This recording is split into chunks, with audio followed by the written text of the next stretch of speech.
Welcome to the Funnel Reboot Podcast with your host, Glenn Schmeltzley. Let's get into today's show.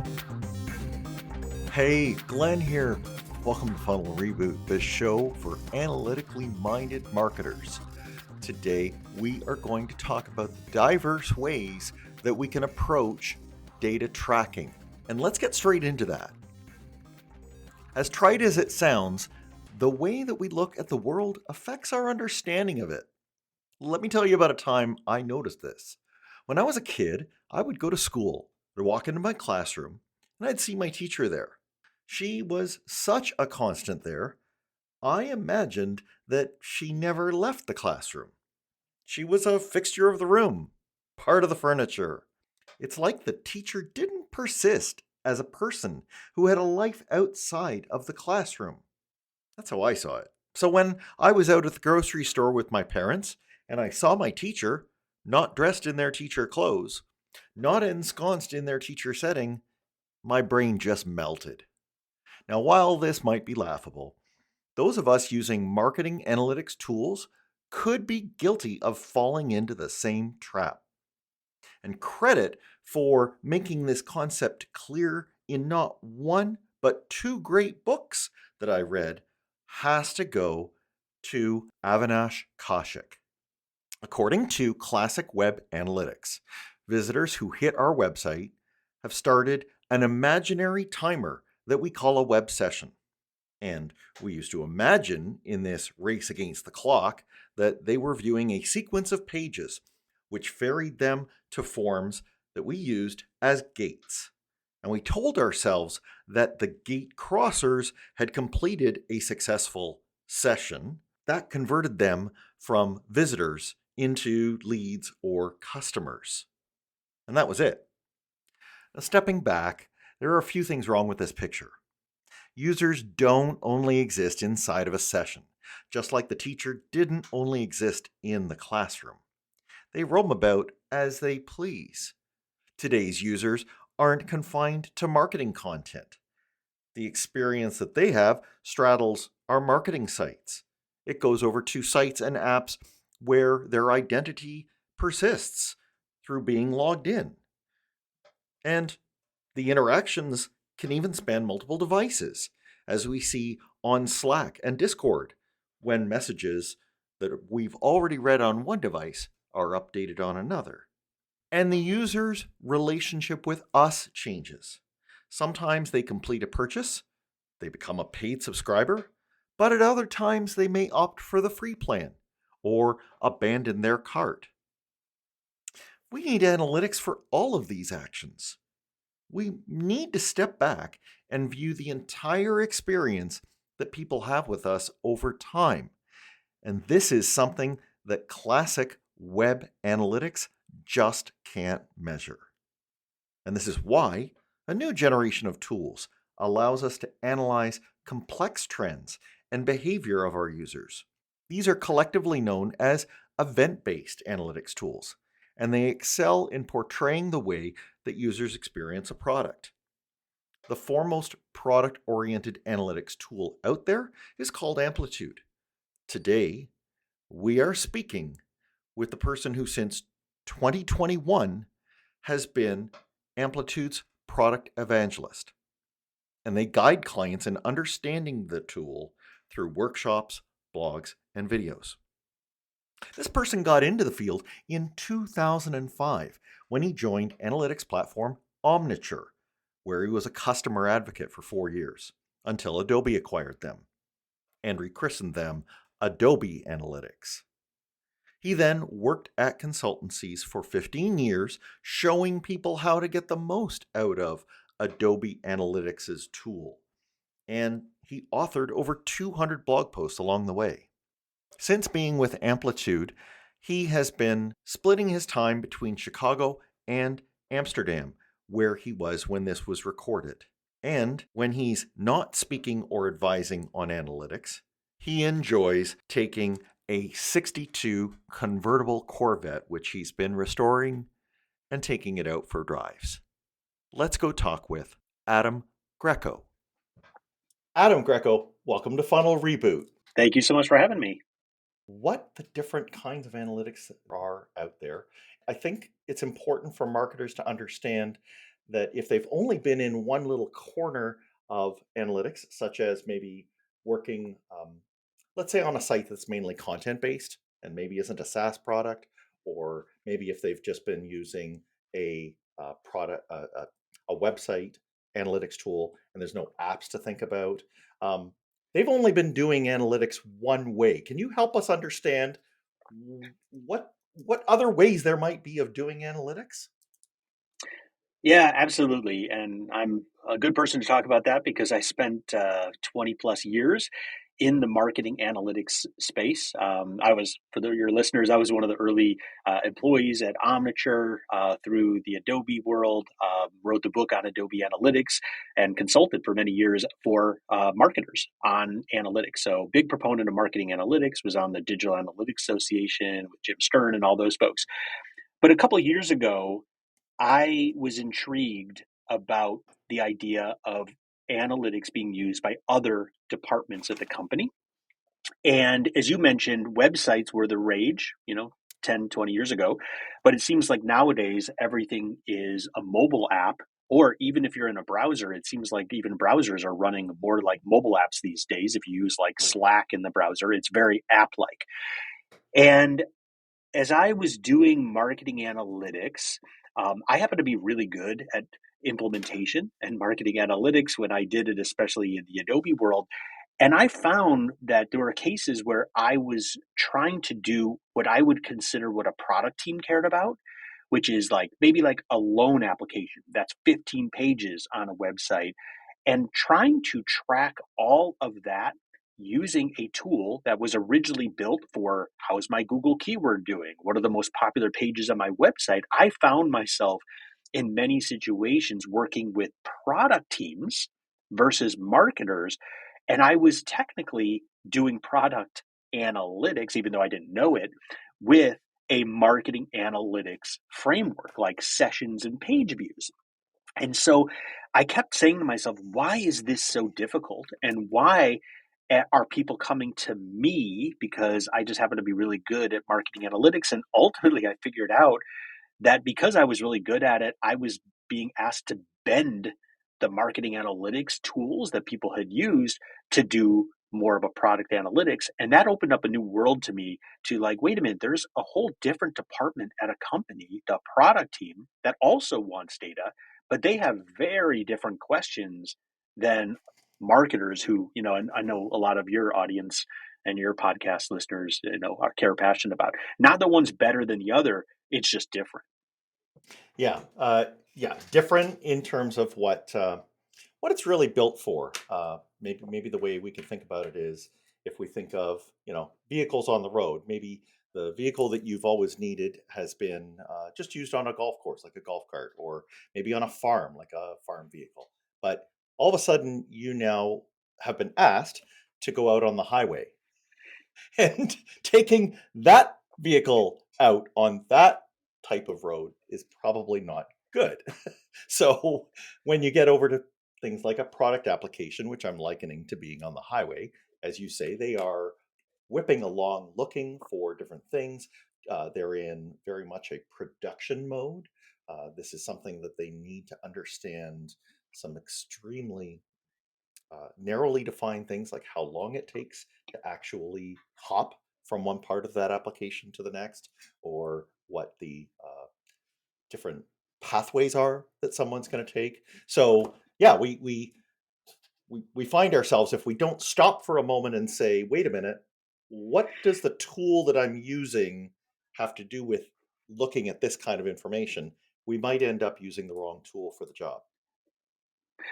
Yeah, but also, and I think the other thing is that what I find is that customers nowadays are jumping between different interfaces. So if you think of yourself, you probably at some point went to a store on a website, looked at a couple products. Yep. If it's one that you shop at a lot, you might even have an app of theirs on your phone, and maybe you wanted to pick up where you left off. Maybe they let you, maybe they didn't. And then maybe you went back to the website, and all of these different interactions. What I found was that marketers were in charge of analytics for the website, but then the product team was in charge of analytics for the mobile app, but it's the same customer. And the customer honestly doesn't care if they're on the website or the mobile app. They just want to have one good cohesive experience. And I think for many years, what frustrated me is that companies, because the marketing department cared about the website and the product team cared about the mobile app, they actually would have different departments in charge of the analytics for both. And those departments didn't even talk to each other very much. And even to the point where whenever you get separation, you might end up with different tools. And it's very common. I'm sure many of your listeners have a different analytics tool that they're using, probably like a Google Analytics for their website, and they might use a different tool like our company Amplitude or Mixpanel or Heap or Pendo. They might use a different tool in their mobile app. And that causes a whole host of problems because how do you get a really good, complete customer journey? How do you get personalization? How do you see that this Google campaign that brought them to the website actually converted on the mobile app so that you can actually compute your return on ad spend? And that's what intrigued me. And that's what made me want to go learn more about the product team. And I'm kind of like a marketer in a sea of product people. I'm kind of a lonely man in a desert, but I've learned over the last couple of years like what product teams care about, and they just have different desires. They care a lot more about conversion funnels than I ever did as a marketer. They care more about long-term retention. Is this someone who's been with us 6 months, a year, 2 years? What is their long-term customer value? That's what Uber cares about. That's what Peloton cares about, not as much as what, a Home Depot cares about. The Home Depot is very much like, hey, did we get them from a campaign? Did they buy their product? Did they create an account with us? And so there's just little subtle differences. And not to say, again, you can't do product analytics with the marketing analytics tool. You can also do marketing analytics with a product analytics tool. But I think what we're seeing in the industry is, all your listeners know, there was a little thing called the Google Analytics sunset. And a lot of that was moving to an event-based model because Google needed a way to connect the web and the app. And I think that this event-based model is the lowest common denominator that allows you to have one platform that can do both web and mobile app. And I think that's what we're starting to see as an industry trend. Adobe is following that. Luckily for my company, Amplitude, we've had an event-based model for over a decade because we started in the mobile app and then moved to web. So we already started at the lowest common denominator. But I think a lot of the acquisitions you're seeing, Content Square just acquired Heap, they are trying to combine, more of an experience analytics with product analytics. And I think you're starting to see a lot of this consolidation because customers are jumping between different platforms, and the event-based model is really that lowest common denominator that helps everyone get, see the full journey. Right. Okay. So lots there. One thing I want us to make sure listeners understand is the difference that you're alluding to and how it, you've explained technically how it matters, but it might sound to some like you're describing like the chip inside of a computer. And, some people favor this brand of chip or that brand of chip. And, some others are like, a computer's a computer. But in a very real way, you were talking about a product team and a marketing team and how it can really come home to roost is they might both be reporting up to the same executive. And if they are using different tools, the material difference in the numbers that they report, will leave the executive wondering, well, how many people are in our funnel or how many people have we actually brought on as customers? I'm hearing different numbers from different teams. So help us understand what that other marketing analytics model has been about and why an event-based model is different from it. Yeah, and it's tricky. I always feel bad trying to explain this because it is a tricky thing that's happening. But I think at a high level, if you're a digital marketer or a marketing analytics person, you've traditionally used analytics tools to figure out how are my marketing channels and marketing campaigns doing, and getting people to the website or mobile app to compute my return on ad spend and maybe see a path of like, did they buy something? Did they, fill out a lead form? When I worked at Salesforce.com, it was all about getting people to fill out lead forms. But if I use Salesforce as an example, the minute someone filled out a lead form and they did like a 30-day free trial, guess who was in charge of the 30-day free trial? It wasn't the marketing team. It was the product team. And the product team said, we are not using Google Analytics to track how people use Salesforce.com. Thank you, but no. We have different needs. We want to understand retention. We want to authenticate the user, tie it actually to their name, their email, whatever, a lot of the stuff they probably wouldn't want to do for GDPR. They wanted to get really granular into, are they using feature A? Are they using feature B? If they use feature A, are they more likely to become a paying customer versus B? Like, these are product people who are looking at the placement, the layout of the page. They want to do a lot of A/B testing experimentation, not to do better promotions, but to basically test out the application. It's kind of like, I guess a bad analogy would be, if you go to a car dealership, I think of marketing analytics as like the salespeople who are showing you the different options of the cars, showing you the benefits of the cars. They're marketers, they're buy this car, it's good for you.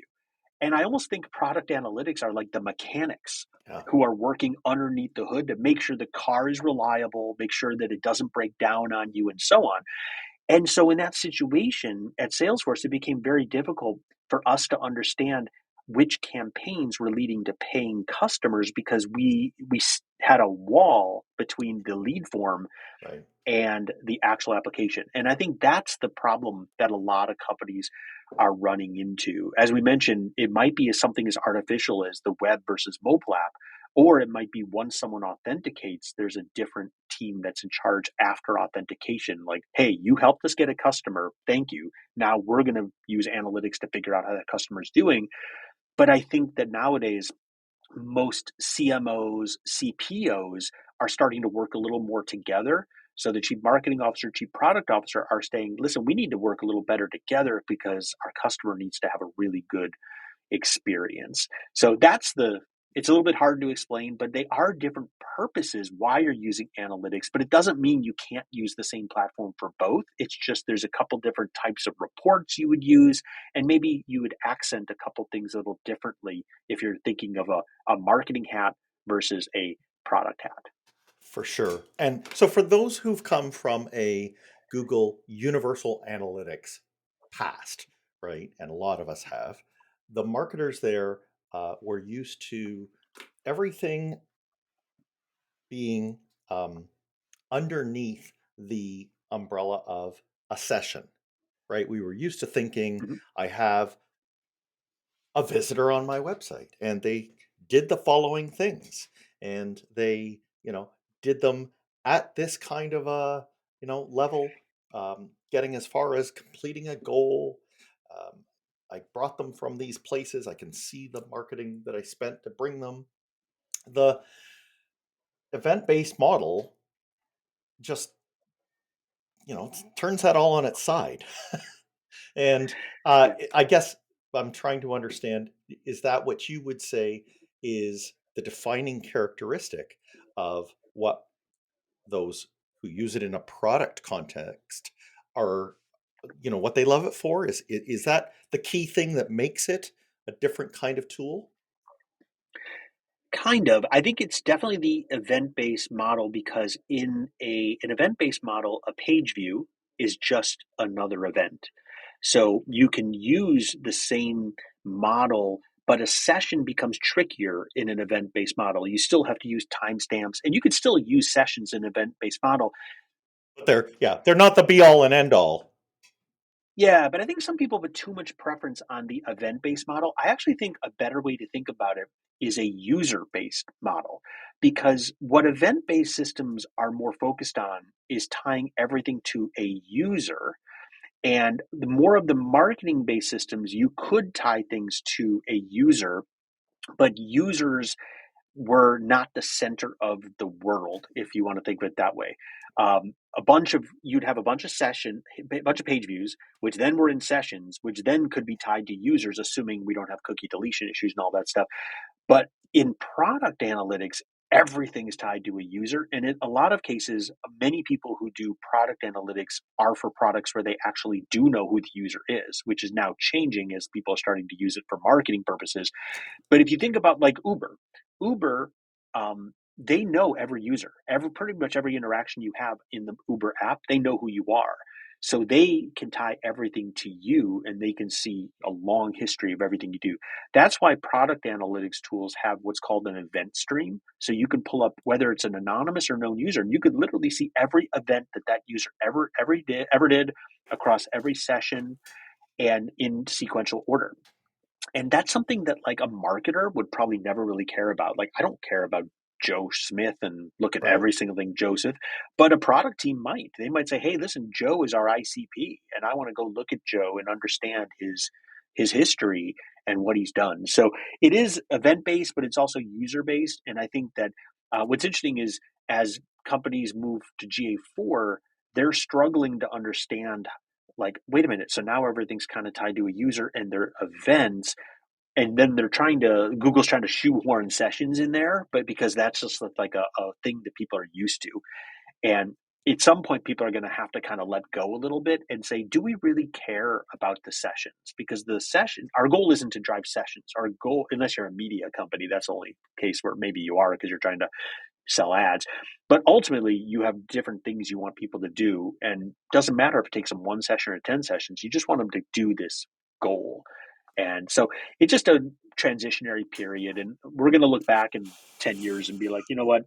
We totally forgot about page views and sessions. It's just going to be more of this event-based model. Oh man, I just want to hop in the DeLorean right now and go there.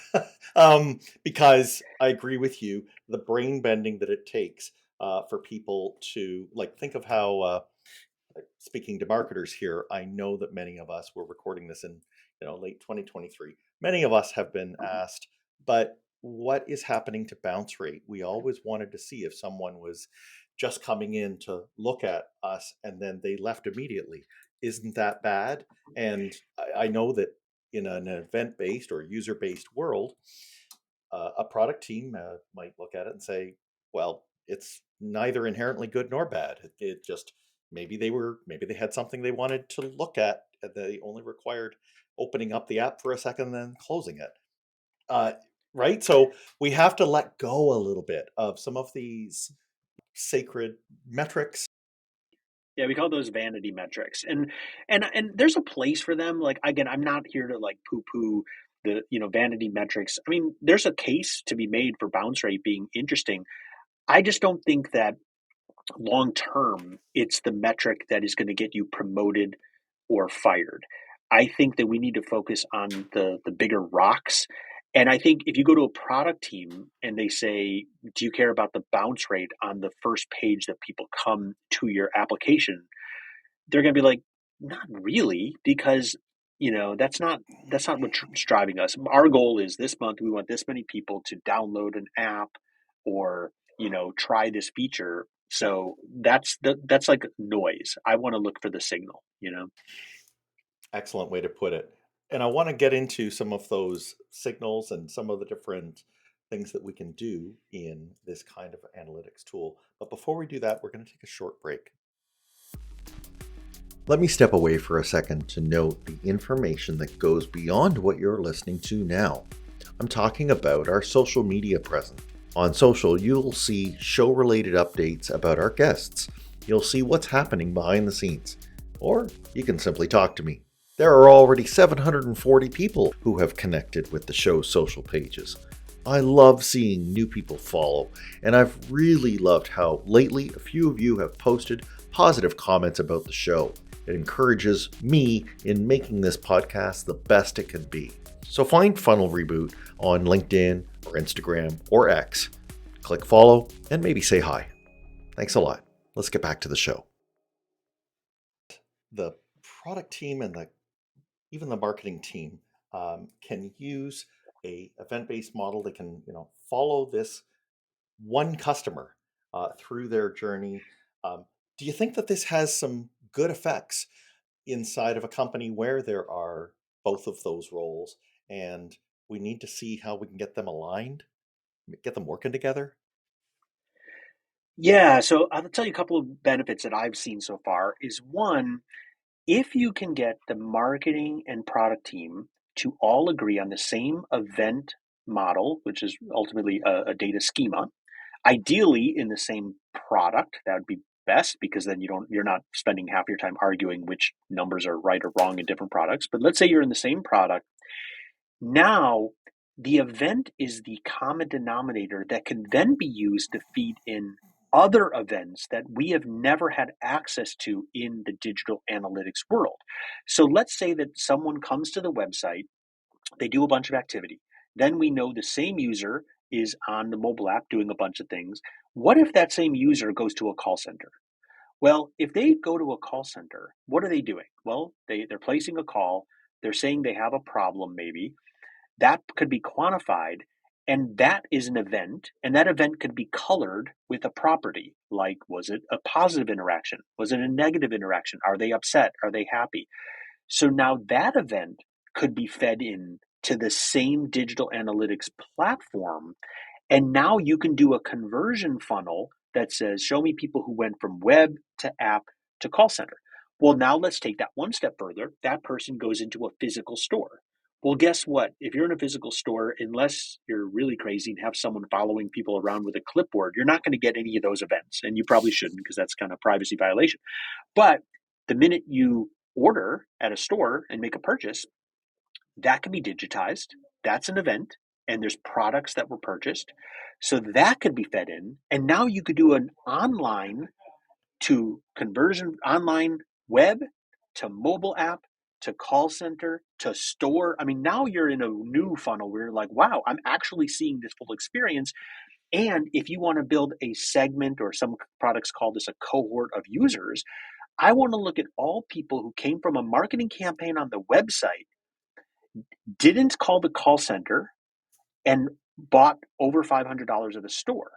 Well, that would have been really difficult to do in a non-event based model, because what is the store? Is that a session? I don't know. How do I digitize that? Right. Unless you're using, like, Gary Angel has a cool, digital mortar product that he's doing to digitize stores, but unless you're using his product, that's difficult. But now you can do some really cool segmentation. And you could say, I want to remarket to people who did this on the website, but I don't want to include the people who bought at a store. Maybe just because they didn't buy online doesn't mean they didn't buy from us. And you've had this experience, I'm sure, where you've gone to a website, you looked at a product, you didn't buy it on the website, but you bought it in the store, but they're going to advertise, it's going Oh to yeah. follow you around the They're internet. yeah. They're going to email you all day long. Well, now you wouldn't get an email, at least for that product, because you bought it. So that's the really cool thing, is bringing all these data sources together. And the one thing they have in common, they all have events. And that can now all be into one platform. Right. And for those people who, heard you say schema and were maybe wondering, what that meant. Yes, you just put it beautifully there. The way I picture it is, and I'm, not that versed in databases, but I do understand that a schema is how the database table is set up, and like what it has places for to put stuff in. And that in that example you just gave, I can imagine that with a right schema that just looks at events, I've actually got like rows for things that were happening on the website and other online touch points. But then that one about the purchase at the store, it could just neatly fit underneath as another row in that same table, and it plays nice with all the other rows Yep. in the table, and I can look at them all together and slice and dice and Ginsu knife it any way I want. Exactly, because they're all time stamped. And so you can do a path flow where you could literally see me going from page on the website, click on the mobile app, call center, store. I could see all that. I could do conversion funnels that say, show me all people who did this online and then ultimately ended up at a store with a purchase. It doesn't matter because your digital analytics platform doesn't distinguish between online and offline. It just says these are all events. And that's what's really cool. I mean, in theory, you could even say, listen, like if I'm a B2B marketer, you could even say these 50 people came to us to a baseball game where we're trying to suck up to them and get them to buy our product. You could send that into your digital analytics platform that says they viewed our webpage, oh, baseball game. Then they signed a contract with us. And then you could do an analysis that says, hey, of all the people who came to the baseball game, how many of them actually signed? I mean, it just opens up a whole new world of possibility. And what used to happen in the old worlds before the event analytics model is you would take all your web behavior and you'd have to stick it into a warehouse. Then you'd take all your mobile app behavior from a different tool, stick it in a warehouse. Then you'd have your store data, stick it in a warehouse. Then you'd have your call center, stick in a warehouse, your CRM. And the only one who would know the full customer experience would be some DBA who has all the information in a warehouse, but that's not actionable. You can't send emails in real time. You can't do personalization in real time. So this is basically giving marketers and product teams a almost like a self-service database that has all behavior across all channels. And that is what's so exciting about the future. And when you think of it that way, we've come a long way from people using Urchin to see how Google keywords were doing. Yeah, we sure have. And like you mentioned, that proliferation of MarTech tools that each had their own internal database, and that we would sometimes have to export that data, out to different databases and different data warehouses just to see what we're doing here. Let's go a bit deeper down the rabbit hole, Adam.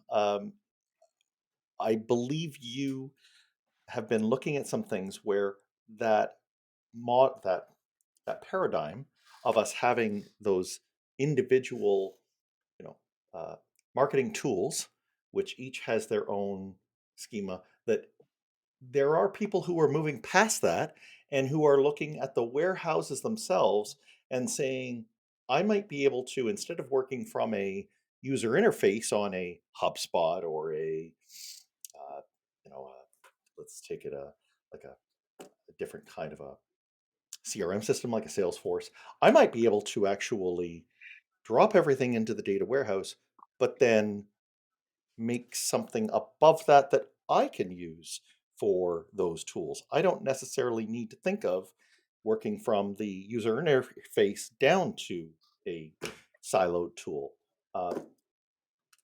Is it called warehouse Yeah, native? Yeah, so warehouse native is a new trend. And I think in order to understand warehouse native, we need to take a little bit of a step back and talk about CDPs. So I'm sure some of your users are familiar with CDPs, customer data platform. Telium, Segment, mParticle, these are traditional CDPs. But if we go back in time, and I'm just a big history fan, and maybe just because I'm old and I've been doing this way too long, but we think about why did CDPs emerge? So you always had a lot of data that was always shoved in these data warehouses, whether that's, BigQuery or Redshift. But marketers basically said, there's a subset of the warehouse that I need to do actionable things on. I want to be able to identify this user across call center, Huh. CRM, and web. So they basically, I hate to say this, but CDP started as shadow marketing. You know, that time when marketers are like, I don't want to work with my IT team, but I can go Right. buy a vendor and circumvent my IT team. And that's how they basically said, I want to take not everything in the warehouse. I want to take the information I want, put it in my own little warehouse that I can pay a vendor to customize it. And then I can build audiences and send them an email or do personalization. And CDPs played a really important part. But if you think about it, what you're doing is you're not taking all of your customer data, but you're taking the data that marketing cares about and putting it into a CDP, which is really a silo. And we've Yeah, kind of learned over the years that it's a silo of silos.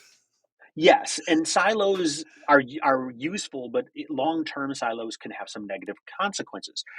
And the reason we did that, why did CDP start to begin with? Because they didn't want to go to the warehouse team and say, I want to send you all this data and I need you to get me the data from the warehouse right away so I could send someone an email. They're like, the warehouse team was like, yeah, we can do that. But once you put a request in, we'll get it to you in 3 months and then you Yeah. could send an email. And marketers are like, I can't do that. So vendors filled the spot. But what's happened in the last couple of years? Warehouses have really taken off.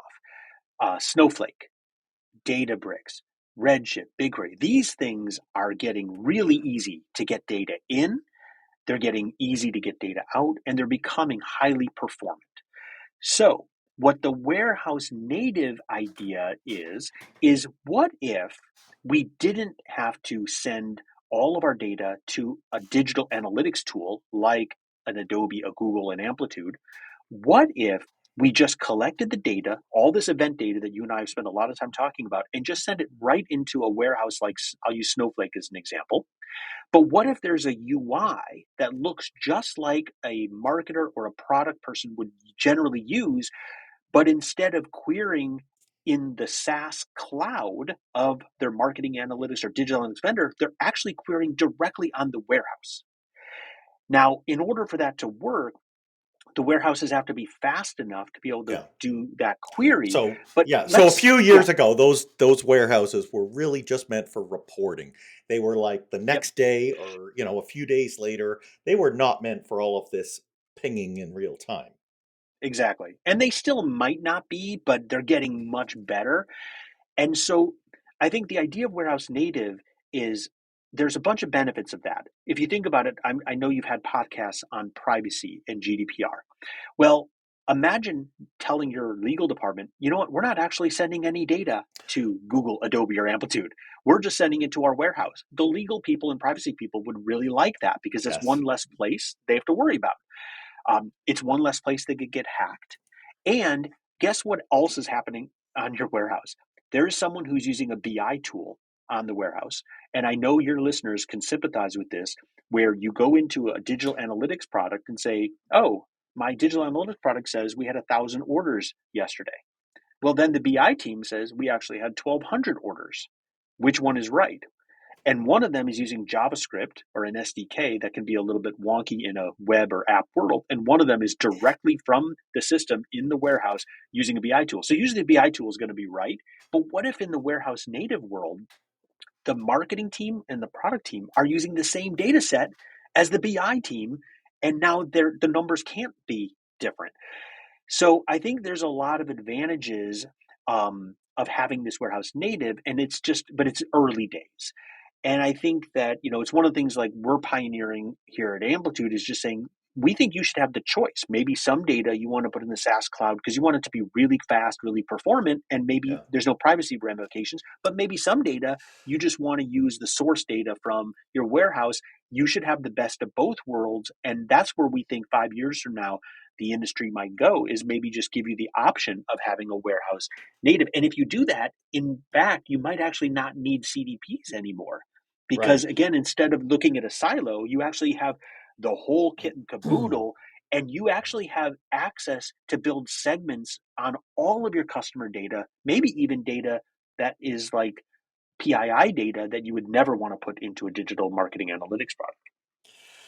Oof. And this can really start to make someone's head hurt. But I heard what you said there that, like, I've even found myself falling into the MarTech tool paradigm of saying this is this particular type of tool. So in the case of, let's say, an Amplitude or other ones that I used to think that, okay, so that tool means that I'm sitting on their SaaS cloud, my data is over there, and I go and look through the interface and I get a copy of the data. Or you've got these other ones that are warehouse native, where I have my data here and I can start to build on top of it with a UI that allows me to go in and get the data. But now you're saying that there are even platforms that can say, well, we'll do either. And am I right that words like composable start to describe them? Because what they're saying is it's a potential, like it's a flavor. You can have potentially us being a warehouse first tool that you have that, or you can buy our hosted version and send the data over to us, in which case we look like a SaaS tool to you. It's your choice. Yeah, absolutely. And the composable term is a little confusing to people, but I'll give you two examples of how to make this crystal clear because it is tricky. Okay, here's example one, and this will make your listeners laugh, I think. if you collect an online purchase on a website, you are paying to store that event in your digital analytics product today. Okay, so let's say that you collect data. Let's say you collect data through a CDP like Segment, and then you send. So Segment is saying, "Hey, an event just happened. Thank you." The cash register goes, and we just collected that event for you. We're going to charge you. Then Segment might send it to Amplitude, like your digital analytics platform, and guess what? Amplitude is going to charge you for an event. Then that data is going to go into your warehouse. And guess what? Snowflake is going to say, oh, BigQuery, here's yep. another event. So the weird thing is you're actually paying triple for your data. Now, why are you using Segment? Well, because you're using them to do your data collection. So if you didn't, you could use like a snowplow, open source, send it directly into your warehouse. Then if you didn't have to send it to Amplitude to pay us for it, but it just goes in Snowflake, but then you query in Snowflake, then you're only paying to send it to Snowflake, and then you're querying it, so you're only paying once for every data point. That's where I think a lot of people are starting to scratch their heads and be like, wait a minute, am I actually paying for this data 2 or 3 times? Yeah. And there's a benefit to that. So that's one way to think of it. The other way to think about it, for those who are a little geeky who listen to your podcast, if you use any analytics product, you may not know this, but every time you run a report behind the scenes, you're really just running a SQL query because everything comes down to SQL. Yep. So when you run a conversion funnel in like Amplitude, we're basically translating that to SQL and using our proprietary database that was optimized for speed that has all of your data. And then we're getting the results and formatting it in a pretty report. Same thing with Adobe, same thing with Google. Now, in a warehouse native environment, all you're really doing is saying, I'm taking the same report that you just requested, but instead of translating it into SQL that the proprietary warehouse database that either Amplitude or Adobe understands, you're translating that and sending it to Snowflake. Snowflake is then getting the results, sending it back, and then reformatting it in the pretty. So you wouldn't really know the difference if the data is stored in the SaaS cloud of Amplitude or in Snowflake, other than the fact that it might be a little slower coming from Snowflake until those processing get better. But what's interesting is in the warehouse native world, you would probably pay less to a company like Amplitude for analytics, but you would actually pay more to Snowflake for the compute charge on the warehouse. Right. So you're paying somebody. You got to pay someone at some point. But I think that when you look under the covers, most of digital analytics is running reports that turn into SQL that get results that are formatted back in pretty reports. The question is, do you want to run that SQL against a proprietary SaaS vendor, or do you want to run it directly on your warehouse? And there's pros and cons: speed, the depth that you can get. And I think today, 99% of your listeners are going to say, I'm happy in the SaaS world. But I think that 5 years from now, Right. that might be changing. It might be 20%, 30% where people are saying, you know what, I actually don't need this report in milliseconds. I'm okay waiting 2 or 3 seconds if I can get it directly from the warehouse. And I don't know if it'll happen, but it's kind of to me, it's one of the most interesting trends in our industry in a long time. Yeah, brave new world. And actually, this is the perfect place. I think you're helping illustrate something that I wanted us to cover because it happens no matter which of these implementations someone has. But I want to talk for a moment about when you said you're running a SQL query on your own data. Part of what you've done to just get to that stage is you or your product team, your web team, uh, people have made decisions, and these are necessary decisions, on what events we want to cover. There, if we think about it, these are really questions that drive to the heart of your business. You can, say that everything's an event. Well, sure, I can. It's like the human body. My body could, send me information about, how fast my toenails are growing, or what I'm digesting right now. Or it does, but Yep. thankfully, our brains have the good sense not to shoot all that extraneous information at us. They tell us the important things, like, "Hey, dummy, you just stubbed your toe." Um, in the same way, that kind of SQL native database that I have constructed, I've had to think about what particular events matter to my company. And that choice has also been made for you on proprietary systems. But most modern proprietary systems, including things like GA4 and Adobe, allow you to look at that and say, hey, you missed some. I have these custom events that I care about. Hmm. And right. And that to Yep, them is yep. just all right, well, we'll keep track of that too. But you had to tell us. And Yeah, and this that is doesn't important, right? change. Because yeah, we Yep. have to do this, but it also, when you started to talk about how much you're spending, this is something that most people aren't aware that, how many you track or how few you track has a material impact on how much you're paying. It can and it can't. It's really usually you're paying by the volume of events that you send. So you could have one event that has a billion event Yeah, hits a day. That's the same as having, 10 events that add up to the same billion. true. But I do think that there is a level of complexity. And I mean, trust me, I was a consultant for a long time. And for 10 years, my sole job as a consultant was to go into companies and help them understand what are the events that are important to them, which are then tied to the business objectives they have and the business questions. I think the event based model makes it crystal clear. Like there is a price tag with every event. You just have to figure out your volume. And I do think that many organizations over implement and they have too many events.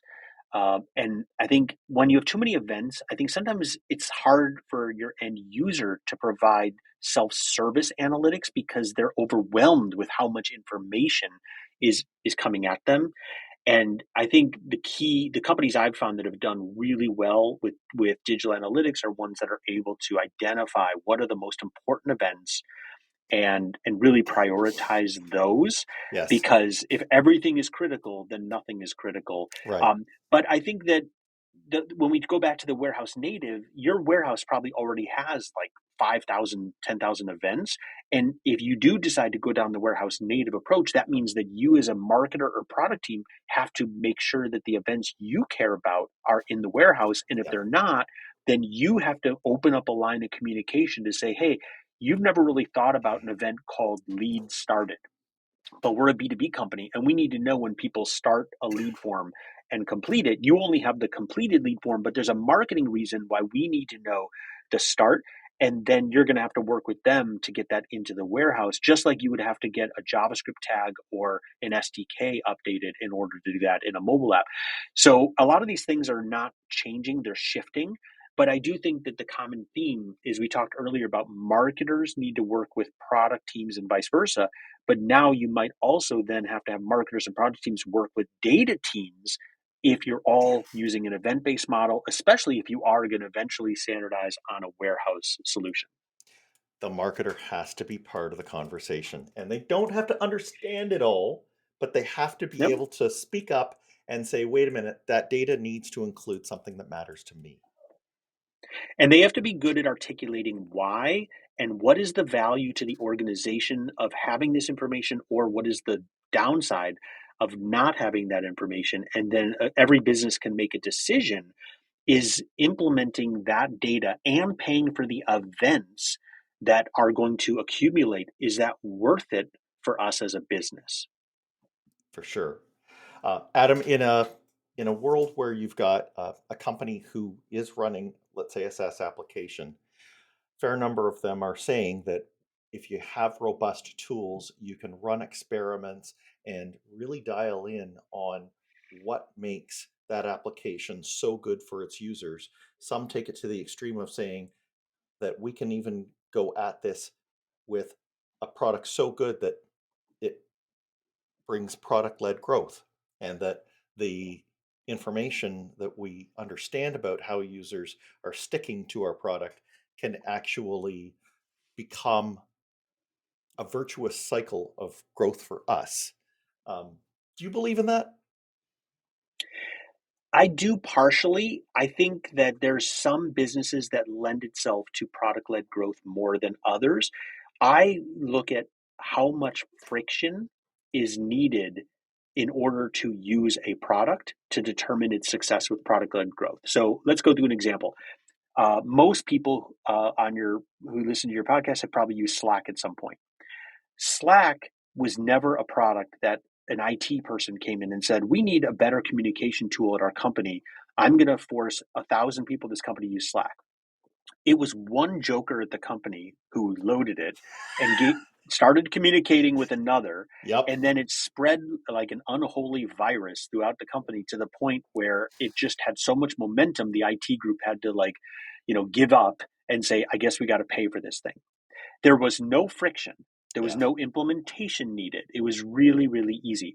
When I worked at Salesforce, one of the reasons why Salesforce took over the CRM market was because you could go to a website and start using CRM without ever talking to your IT folks. And before, you had to use Siebel or Oracle. And that's why product-led growth really helped. I think that model, the whole idea behind product-led growth is if you had $100 to spend, would it be better to spend it on marketing campaigns or on your product? And there are some products where honestly, they don't know about your product. If they knew about it and they saw it, they would buy it because it's awesome. That would be a great use case for marketing. But if you look at one of our customers is Peloton. There's not that much different between a Peloton bike and a traditional exercise bike that's been around for 100 years. But what was really different was how addictive the experience was. And what Peloton learned is that for every dollar they put into making better experiences on the massive screen that's on the bike, the more people came back. And the more they came back, the more they told their friends about it. And the more they told their friends about it, the more their friends bought Pelotons.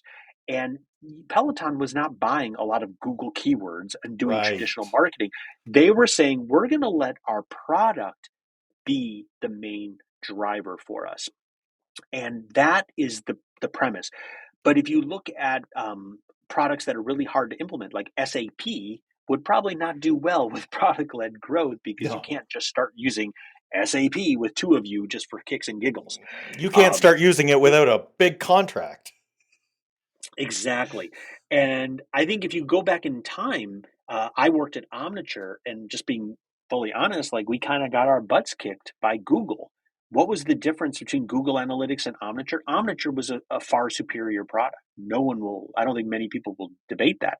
But Google was free and used product-led growth. And they had a free version. There was no free version of Omniture. If Omniture would have had a free version, 20 years ago, maybe there is no Google Analytics. Maybe everyone is using Omniture free and Omniture paid. But I think that's the interesting decision that a lot of companies have to make. And it's very particular to your business and is very particular to your philosophy. And like, I'll use one last example. Starbucks is my favorite example. Um, I don't think many people are doing Google searches for coffee. So I don't know if Starbucks wants to spend a lot on commercials, on paid keywords, but darn, if that mobile app of Starbucks does not get my wife to get twice as much coffee as she ever got before that mobile app, it's alerting her anytime she's near a Starbucks. It already has her order, her favorite. She literally has removed all friction, and then she now gives gift cards to my nieces to for Starbucks, which gets them on the app and starts that virtuous cycle that you were talking about. So product-led growth, if I were Starbucks, I'd be spending more on my mobile app with the product team than I would be with the marketing team because it pays a lot of dividends. Yes. And they, much as they would have wanted to get that mobile app to be so addictive for your wife the first time, I bet it took thousands of little iterations, and that those iterations were only things that they got insight into by looking at something granular like events, right? So they had to see that those tiny little moments on the app in order to say, hey, what if we did away with that button? Or what if we didn't make them jump through two different screens? Maybe if it was just all on one screen. These are the Yep, things that an that's the event product based, team. right? That product team That's gets that and data and they that's can do it. exactly. That's product analytics at work. And the product team in that situation, Starbucks, would kind of laugh at the marketing team and be like, what are you guys doing? You're using analytics to see how those keywords are doing? Like, we're over here doing really serious work, Right. making this app addictive. Now, again, not disparaging marketers, because in a different business, it might be the total opposite. We're saying, hey, Well, you should be or focusing a lot more on marketing analytics. sure. I mean, I see them having a role to play, upsells, cross sells. There are many places these two can and Yep. should work together, Yep. Absolutely. right? There's only one And that's customer why, and only one revenue. So if marketing can help lift revenue just like product does, everybody wins. And that's why I've been on the bandwagon for the last 2 years, basically saying marketers need to hug their product team and product teams need to hug their marketers. We need to all work together because the customer will benefit. And that's if you read the initial blog post I wrote about why I joined Amplitude, is mainly I was on a mission to try to get marketing and product together because I wanted to have better digital experiences. And I'm actually glad because most of the analytics vendors have followed. They're all starting to converge, whether that's Google moving to an event base where you can do more kind of producty stuff. Amplitude added marketing analytics capabilities, and now Adobe is moving into product analytics. So, we're starting to see this convergence because everyone is agreeing that the customer always wins, and the customer should have the best experience possible. Yeah. So, for marketers who were just hoping that after GA4 that they would just be able to coast for the rest of their career, we've got news for them. Sorry, no, more change coming. But that's okay. That's what keeps this field alive. Yeah, keeps all of us employed. It sure does. Adam, if people want to find out more about Amplitude or about what you do, how to reach out and say hi, where would you send them? Yeah, I mean, amplitude.com is the best way to learn about Amplitude. We do lots of free webinars all the time. And we have a free product. So if any of you have a website and just want to kind of play around with it, you can just start for free. It's pretty generous. And if you want to learn more or ask me questions directly, I'm always on LinkedIn. So I think it's just, LinkedIn, Adam Greco, LinkedIn/Adam Greco. So you can put a link to that. Happy to connect, answer questions. I'm also available on Measure Slack if any of you are using Measure Slack. Listen, I can't thank you enough for your time. You've been very helpful. I know that you've given people insights into how to make all of this even better. Thanks again. Thanks for listening. Follow the show on Twitter @Funnel Reboot. If you like what you have heard today, please consider leaving a review wherever you get your podcasts.